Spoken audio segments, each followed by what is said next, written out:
is actually a new quarter. We're starting today for April, May, and June, a look at Paul's sermon on Mars Hill. Have to forgive my voice. For some reason, my voice is a little froggy. I think the weather up and down is getting it. But I'll be teaching this week. Next week we'll not be meeting. We'll have our speaker for the men's rally. We'll be doing a combined class in the auditorium. Then the following week I think is me again, and then I'm done for quite a while. And then it's Eric and Mike and Blake and Zach will take turns. I think I'm in there again a time or two. But looking forward to this quarter. What I think I mentioned last week, what we're going to do is we're going to stay right in that section of Scripture in Acts chapter 17 and really just kind of dive into what Paul is talking about there. We'll get into that here in just a minute. Before we do that, Zach's going to lead us in a prayer. Do we have any prayer requests this morning in particular? Yeah, LTC ramp up is here. And y'all go. It's 2 weeks, right? So men's rally next week, then LTC the following weekend. Anything else? Yeah, Bob Hoffman. If you didn't see the email, Bob Hoffman had a heart attack, I guess, Wednesday night right after services, and went to the ER and had to have a stent put in, I believe, and so he's recovering now. But prayers for his recovery. Yeah, and Connie hasn't been healthy either, so I mean it's a tough stretch for them. Bob and Connie Hoffman.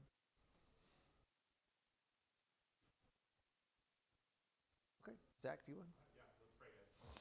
Dear God, thank you so much for the opportunity that we have to gather together, and I appreciate all the reminders of the seasons that we've had in the last week and a half. We've been able to enjoy all sorts of different weather. I thank you for that. I thank you for the moisture.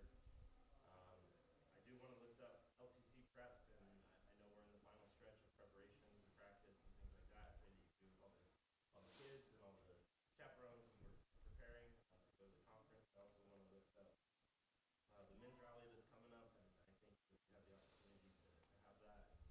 I pray that you be with us all as we take of that. And we want to lift up Bob and Connie Hoffman. I pray that you be with Bob as his recovery from his heart attack that he had. And I thank you that he is stable and he's in the hospital and he's able to make progress towards recovery. But I also want to lift up his wife, who's also struggling with her health. I pray that you be with them and wrap your arms around them. Thank you for today, for the opportunity we have to learn about you and your word and how we can go and take it throughout the world in the same way that Paul did. I pray that you be with us as we look into this lesson, be with Clint, and help him to remember what he prepared. Thank you for this time that we get to gather together.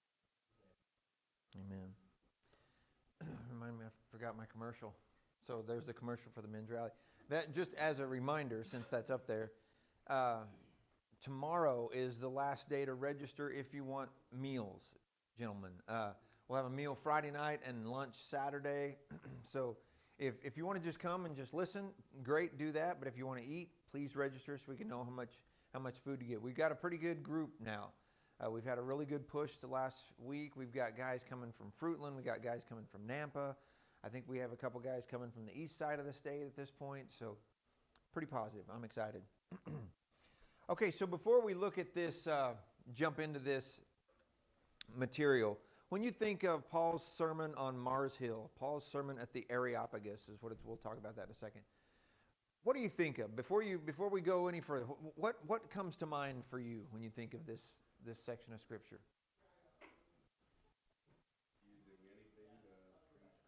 Using anything to preach Christ. Trying to find a common ground with people that have a different religious spectrum. A common ground, yeah. Trying to find a common ground. The unknown God. The unknown God. That to me is kind of when I think of what's this about, I think of the unknown God. Certainly the common ground, certainly the using every opportunity, because that's as we go through this, we'll certainly see that's what Paul does. But when we think of this idea of really knowing God, that to me is why this is such a relevant topic for us. What do you think of the idea of Christians not knowing God? Is that possible? How is that possible?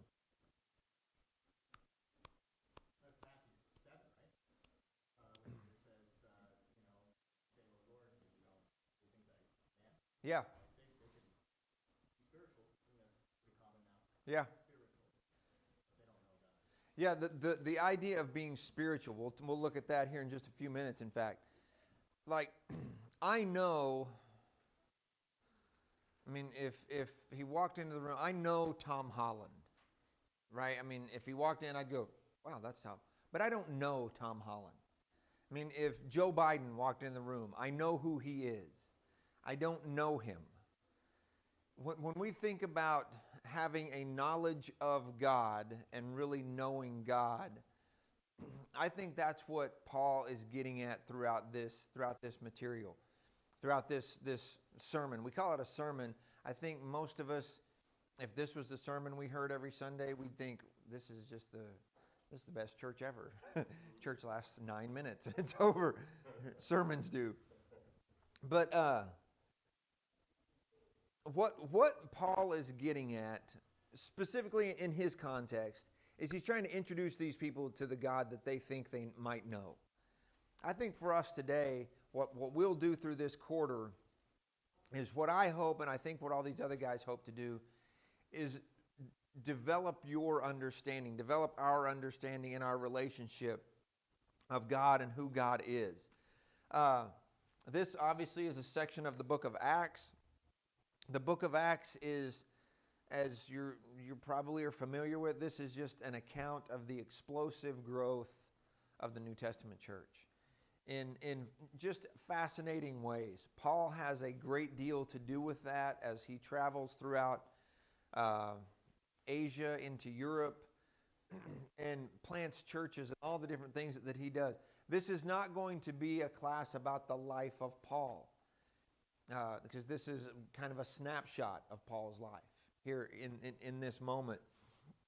But I want us to kind of look at where he is when he delivers this sermon. Like I said, it's hard to call it a sermon. This is a plaque in Athens today. This is the entire thing right there. That's the whole sermon. It's more like a Wednesday night devotional, really, if we're gonna name it something we connect with. But this is it. I mean, this is the whole section of Scripture that we're going to spend a quarter on a plaque right here. But when we think about what Paul is doing, where Paul is, turn to Acts chapter 17, and we'll kind of begin to look at some of the setting of this.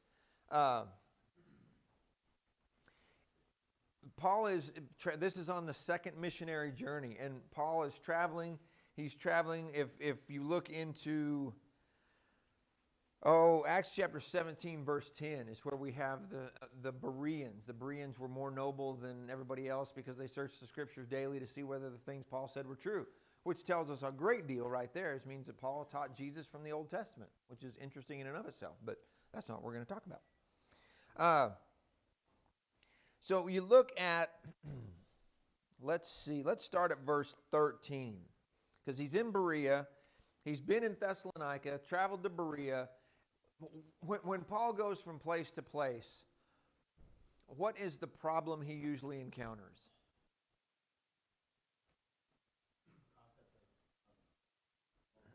Yeah, so there's some of that culture he's got to deal with.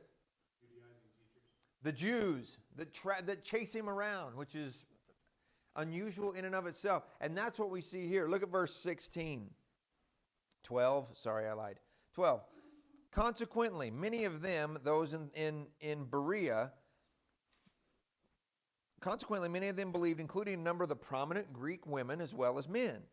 But when the Jews from Thessalonica found out that the word of God had been proclaimed by Paul at Berea, they came there too, agitating and upsetting the crowds. Then the brothers and sisters immediately sent Paul away to go to the coast, but Silas and Timothy stayed on there. Those who escorted Paul brought him as far as Athens. And after receiving instructions for Silas and Timothy to come to him as quickly as possible, they departed. So, in Berea, teaching, being received pretty well, and the Judaizers, the Jewish leaders, the people who just can't stand Paul teaching about this Jesus guy, run him out of Berea. So the people take him to the coast. Silas and Timothy stay apparently in Berea. We don't know exactly where they go from there. But he goes to the coast, and then they take him on to Athens. And he says, send Silas and Timothy to me as soon as you can. So they go on their way. So Paul is a tourist in Athens. He's there on his own, it seems, for a while. So he has some downtime. Some people will go to visit local attractions. Some people go play golf, not Paul. Paul spends his time observing the culture, which is, as we go through this quarter, there's going to be big points and little points, which are major and minor points maybe. That is definitely a minor reminder right there. Observing the culture, getting to know what is going on in the world around you. One of the things that I think we'll see through this quarter, one of the things that we looked at a year or so ago, we did the Christians in Real Life. We're in this culture. We can't avoid it. We can't pretend like it doesn't exist. We can't just hate on it and think it's disgusting and miserable. We're in it. We need to observe it and get to know it and figure out how to deal with it. And that's a great sub-lesson there from Paul. But he is in Athens. Athens at this time, even in Paul's day, in whatever would be probably 40, 50 AD, Athens is an old city. In fact, Athens is on its downhill side already. Athens came to power and really came to its glory under Pericles in 443 to 429 BC was his reign. During that time, Athens became powerful, became wealthy, was even still in Paul's day considered one of the centers of enlightenment, philosophy, just a cultural hub. It was losing its momentum to Rome by Paul's day, for sure. But still, very important place to be. The main drag, the main thoroughfare of Athens, like every city, went through the agora, or the marketplace. Now, this is kind of a goofy cartoon of all this, but I think it's kind of cool how they do this. Little cutaway here that I'll just show you. Cutaway here of the home, which is kind of neat. But you see these things back there and right here, these porches, these stoas. Those were just set up in the marketplace. As you see, people are hawking their wares everywhere, which, that seems to be a fairly accurate rendition. But there are also these spots for people just to get up and talk. And get up and just tell us what it is that you're thinking for the day. Get up and share your philosophy. Have you ever been to a foreign country and seen a marketplace? Like for us, when we think of market, we think Fred Meyer, or we think, we're going to the village or whatever. The village might be our closest thing we can get to there. When we go to Guatemala, we go on one day we go to the we go to the market in downtown, right off the Capitol. In the Capitol Square, and it's like a 5-floor they call it the black market, just because it's not for any reason other than that's just what they call it. But and it's busy and it's congested, and there's people selling stuff at booth after booth after booth after booth. And then we end up in the market in Antigua, which is more of an open air market. And same deal though. It's a little chaotic. But one year, one of our travelers and myself,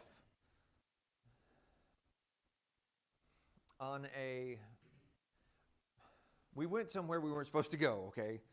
But we went to just the public everybody market. And it's like the store. There's like deodorant and toilet paper and socks and everything. And it's all in stuff like this. It's just, if you've been to another country, you know what I'm talking about. It's just different.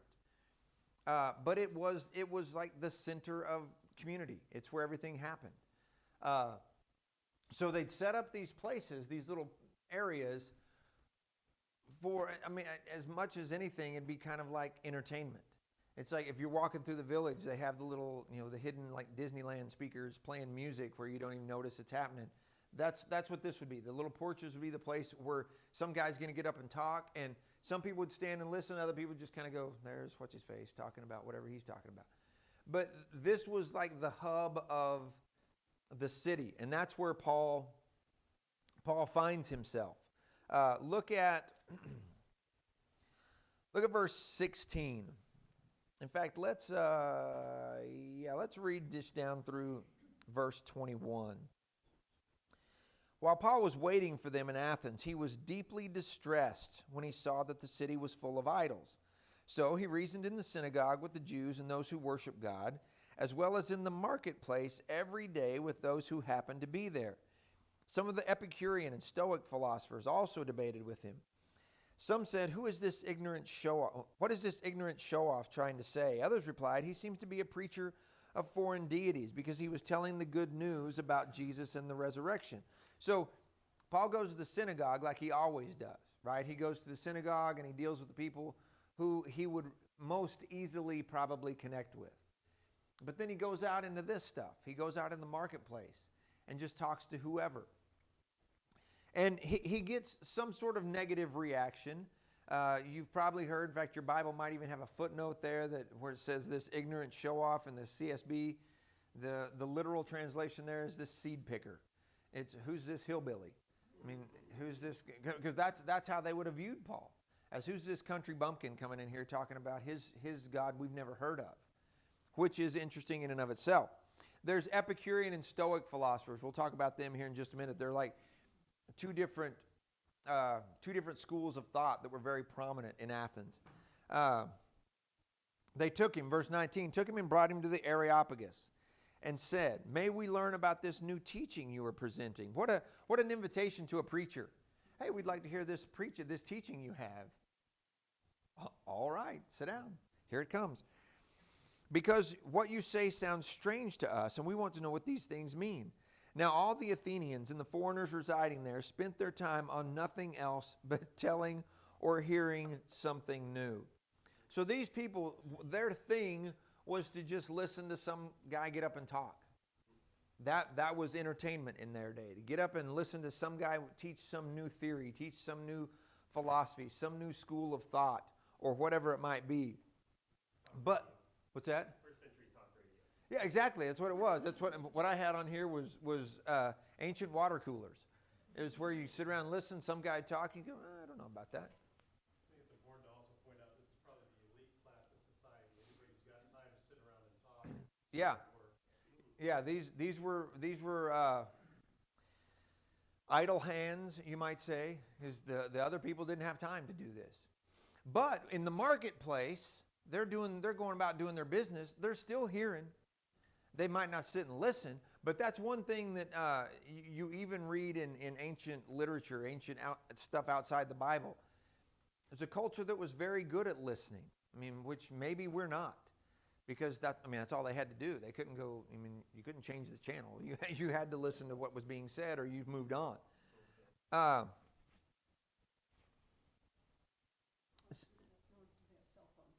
Yeah, they don't have phones to deal with. So you got to listen to what's being said or you got to move on. Philosophy was... when I was younger, I thought, well, philosophy's always existed because all philosophy is thinking and talking about it. But philosophy as a cultural, something that impacted culture really hit its stride in about 500 BC. Really kind of got its start, I would say. As it moved up closer to the first century, philosophy was, if you were a philosopher, if you were a person who would do this, who would stand and share your thought, you were considered somebody who was worth listening to. But even those guys came in all kinds of different packages. In Athens history you would have Aristotle, Plato, Socrates, Zeno, Epicurus. You would have some of the greatest thinkers. Some of them were servants. Some of them were some of them were very poor. Some of these guys were bizarre. I've gotten really interested in the last few years in the Stoics, just because I think it's an interesting way to think about things. Some of those guys were bizarre. I mean, they did all kinds of weird things, but they it was a cool thing to be a philosopher, I guess is what I'm saying. It was almost like being a celebrity of sort. And each guy kind of had his own following. If you followed Clint, you thought this way. If you followed Zeno, you thought this way. If you followed Demetrius, you thought this. And it was like, and you see that even in Jesus' day among the Jews with the rabbis. You know, Rabbi Hillel taught this. Rabbi Shammai taught this. And it was that division, kind of like we have now. You know, Senator so-and-so is pushing this thing, but Senator this guy is pushing this other thing, and I'm not sure who I agree with, and this actor supports this guy, and this famous person supports. So, I mean, it's very similar to what we deal with sometimes today. But one thing we do see in Athens, even though Paul does get the who is this seed picker, one thing that we don't see Paul dealing with in Athens is persecution, is being singled out as a real problem. In fact, it is the most different situation probably from anywhere he go, because they say, "Hey, come up here and tell us what this whole thing this new thing you're teaching," because we want to hear some new thing, because that's what was cool for them. A guy named Theodore Ferris, who was one of the editors of the Interpreter's Bible, he says Athens was the first place that Paul didn't experience persecution and did experience failure. Now, I agree with the first part. I don't think, I mean, in Paul's big picture of life, I don't think being called a seed picker was that big a deal to him. I mean, it beats being jailed and stoned and, you know, beaten and all that stuff. So, I mean, the persecution really wasn't that way per se. But I don't agree with the failing. I mean, I don't, like I said, for a guy who's a Bible editor, I don't see how you see Paul failing here. But as I've looked through that idea, there are several theologians over the years who look at this as kind of Paul's failure, that, you know, that this didn't work out. There's no great big movement. He didn't change the whole history of everything there. But so what? I mean, he stood up in front of a lot of people, and people listened. Verse 32 says some people mocked, but then it also says some people believed. So, I mean, there's no failure there. I don't understand that idea. When you think about persecution, though, let's park on that idea for a minute. Why does anybody experience persecution? For religious sake, anyway. Why does that happen?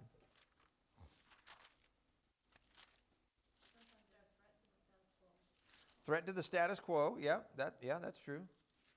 What else? People don't want to change. We like the way we live. This is how we've always been. Leave us alone. Suppressing, this is a new idea. We don't want to hear it. Jeremiah, in Jeremiah 11:19. Jeremiah says, "For I was like a docile lamb led to slaughter. I didn't know that they had devised plots against me. Let's destroy the tree with its fruit. Let's cut him off from the land of the living so that his name will no longer be remembered." Jeremiah experienced real persecution. A lot of the prophets did. Why? Nobody wants to hear that you're doing it wrong, which tells you what about the listener?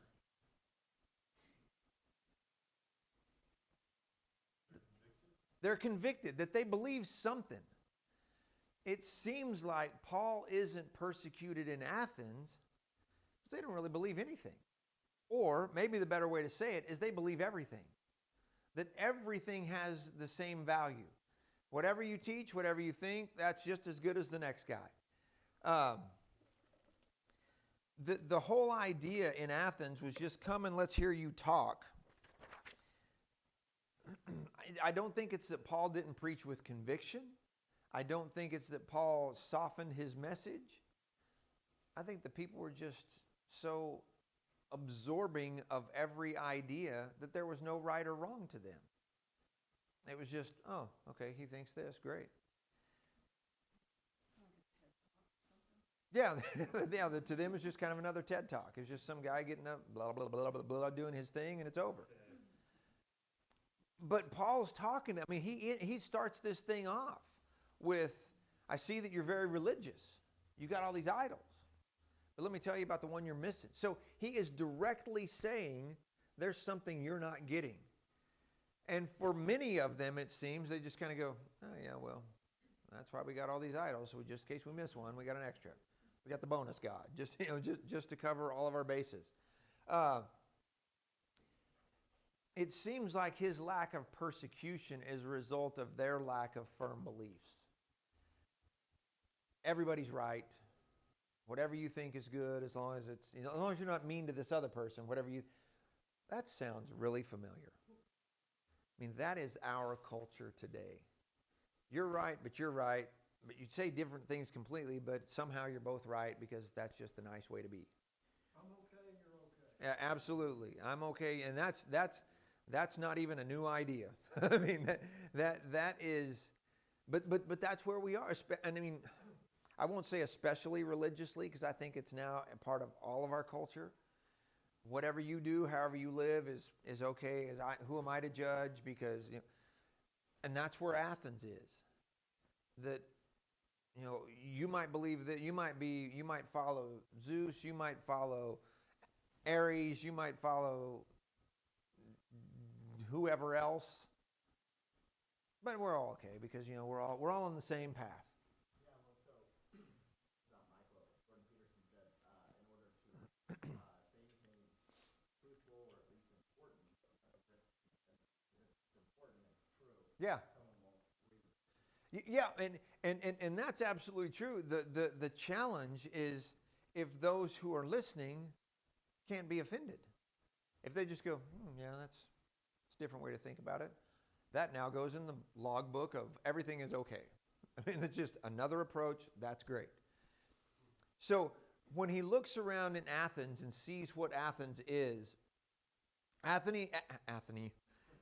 the Athenians, Athens was definitely a pagan culture, very much like our own. And we don't say that. We like to say that this is a Christian nation founded on Christian values. We're a pagan culture. I mean, if that's offensive, that's important to say, so I'm going to say it. But we are. I mean, the religious influence this nation once had that, maybe at some point at its beginning has waned so drastically. That, I mean, maybe we're not to the point where we have a zillion idols everywhere, but maybe we do. They're just not they're not shaped like little monkeys and people or whatever. It's just different. So let's back up just a little bit in Paul's life here. Paul's been all over the place. When I've asked you what you thought about when you think about this lesson, comment was made. He's dealing with a culture that has a completely different set of values and religious grounding. Has Paul ever dealt with idol worship before?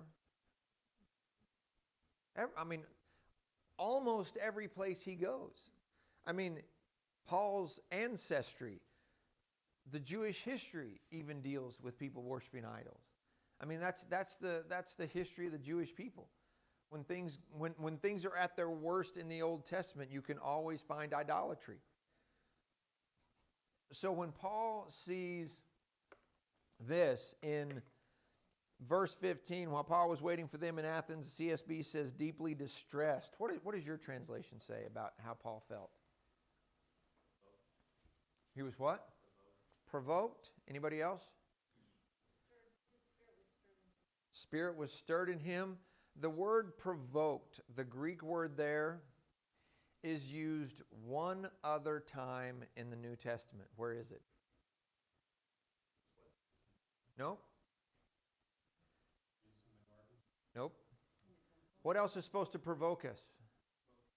One another to good works. 1 Corinthians 13. Love. We're provoked to love. So what is Paul? That's the same. That's the author. That's the guy that writes. I mean, not the guy that writes Paul's account. That's Luke. But Paul uses the word provoked uses the same Greek word to describe how we should be moved by love or moved to love. That's the word that used to describe how he feels right here. What does that tell you? Why does this setting bug him so much, you think? This is a really good question. I was really proud of this one. Because it really bugged me. I was like, wait a minute. He sees idols everywhere. Why do you think here stirs his spirit? It doesn't say in Thessalonica he was stirred in his spirit. It doesn't say anywhere else that he was stirred when he looked around.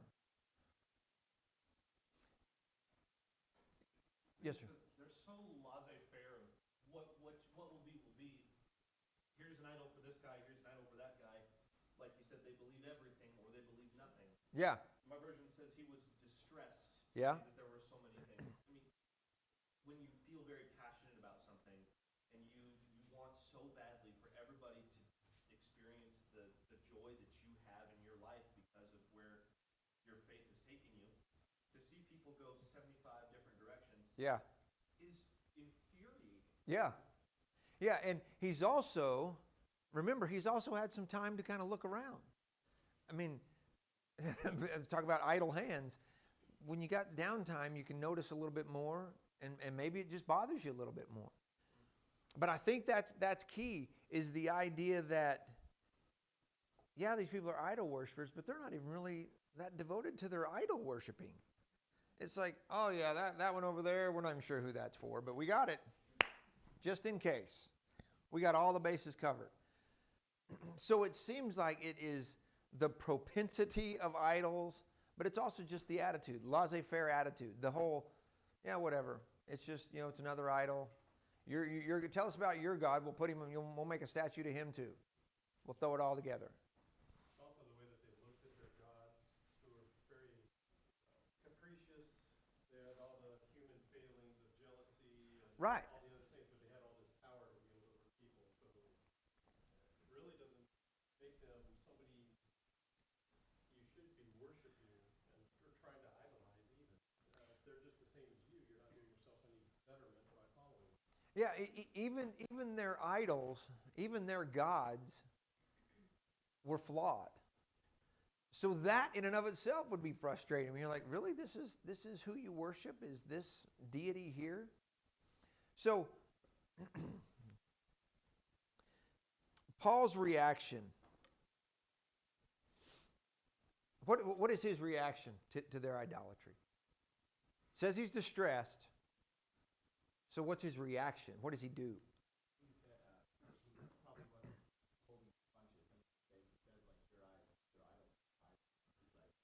Yeah.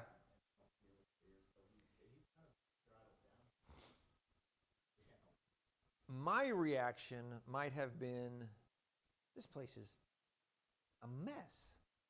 I'm getting on the first boat out of here because this is pointless. Paul's reaction was to use that moment to teach them.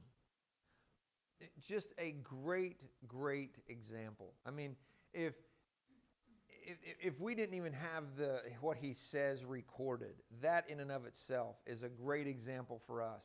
Again, sub-lesson, we're not going to get out of our culture unless we go live up in the hills somewhere, which is tempting sometimes. But this is where we are. This is where culture is. This is where society is. Chances are it's not going to get a whole lot better morally, spiritually. I mean, maybe, we don't know. But the course we're on seems to be going in a direction. But you don't quit. You don't just go, these people are terrible. They tell Paul, hey, we want to hear your new philosophy. Come up here. And he's like, all right, I'll jump right in the middle of you. Eric. Made me think of what was said in the way I see in church in Revelation about being lukewarm. Yeah. Not being convicted one way or the other about anything.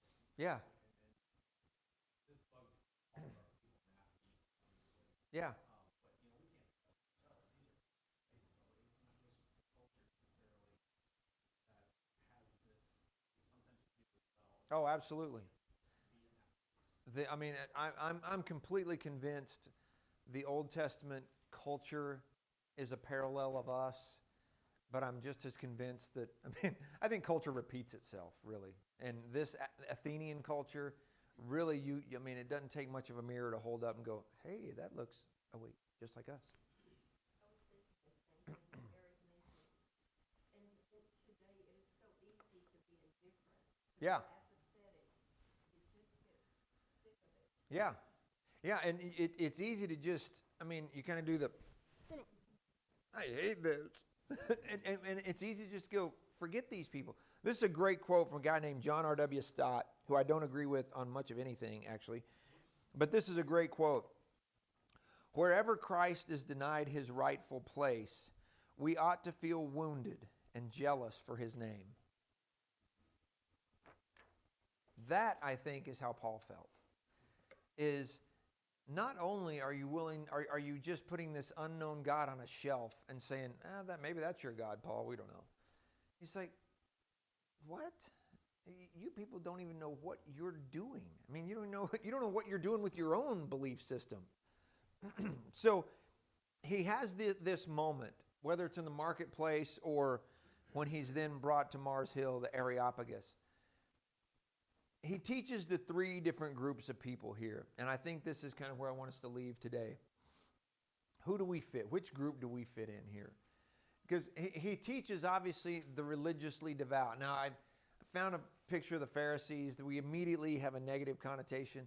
Let's just be fair to them, be fair to the Pharisees. They believed what they believed. They were good at what they believed. They didn't do everything they were supposed to do, and they made up some other stuff to kind of pad their pockets and pad their situation. But they were earnest. They were devout in what they believed. That's why they hated Jesus so much, because he thought they were messing up this ancient system that was theirs, that was a Jewish. So there's the devout people. Let's just call them that. Like I said, don't jump to a negative connotation. Because I looked up, I tried to find a picture, just crowd of Jews. It's like, that just looks like people. So, that doesn't help.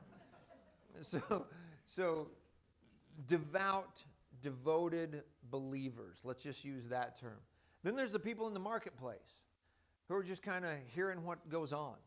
People who just kind of are observing a little bit, maybe getting fed some information accidentally, maybe some intentionality to it. Maybe they stop and listen here and there. Maybe it is experiencing these philosophers. The Socratic method, Blake talks about that a lot in his teaching methods, the kind of a group question and answer type deal, if you will. That's probably a wrong description, but you'd see that in the marketplace. I got a question, think about this. And it's much more casual. The casual religious observer. And then there were the philosophers, the people who thought about everything pretty deeply, but thought about everything. Didn't really settle anywhere. There were different schools that they would buy into. But so what we have is the devout religious people who Paul dealt with in the synagogue. They knew what they believed. They were an obstacle sometimes because they were too set in what they thought they knew to be correct that they wouldn't listen sometimes. The philosophers listened to everything but never really made a decision about anything. The marketplace, I think, is where we interact the most. Let's just say the figurative marketplace, just in our culture. People who are willing to listen. Maybe they hear different things. They're not sure what to believe.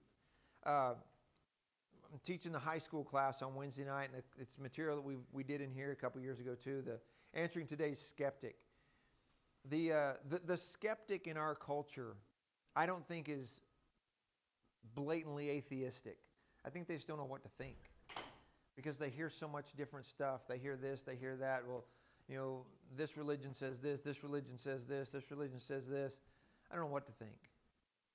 So, as we mingle in the marketplace, that's where I think we have to find those times to do just what Paul does. Because as he begins in this, verse 22 and 23, and then we'll be done. Paul stood in the middle of the Areopagus, out of the marketplace, yes, but the people in the marketplace are what put him there. People of Athens, I see that you are extremely religious in every aspect. For I was passing through and observing the objects of your worship. I even found an altar on which was described to an unknown God. Therefore, what you worship in ignorance, this I proclaim to you. So Paul, as was mentioned earlier, Paul begins his discussion on some common ground. He says, hey, you guys are I'm religious. You guys are too. Let's talk about it. Let's talk about how religious you are. You've even got this idol over here. You're not sure who it is. Let me help you with that. Let me tell you what I think about that. And he had an audience that was willing to listen because he didn't jump all over them immediately. And in my opinion, he never does in this short sermon. He's honest with them, but he's never condescending. He just tells them about God. You ever hear the expression, it doesn't matter how we worship, that we're all on the same path to God? Paul, in this sermon, will say that is impossible. That is an impossible way to think because we cannot create God in our image. And that really is the underlying theme for this sermon that Paul gives. That you don't know God. If you think you can just worship these things around town any way you want, it's because you don't know who God really is. So through this quarter, that's what I hope that you'll see is that God is not a cosmic cop who's just policing the universe, waiting for people to mess up. He's not a kind old grandpa just waiting to give out nickels to his lovely little children. He's not just a vengeful judge.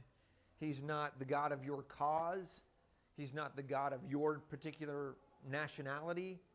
He's God, and He knows who He is. And He says, come and see me, and you'll see who I am, and that's who you worship, not who you decide God is. And that's what Paul does with this lesson that he gives. Is he says, here's who God is. Come worship Him for who He is. Any thoughts? Okay, not next week, but we'll pick up the following week. Be here next week, but be in the auditorium.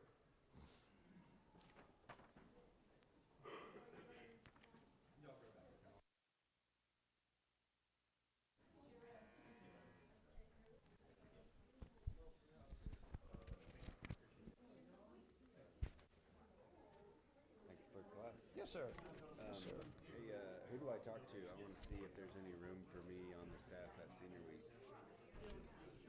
Oh, at teen camp? Yeah. We're gonna post the applications, staff applications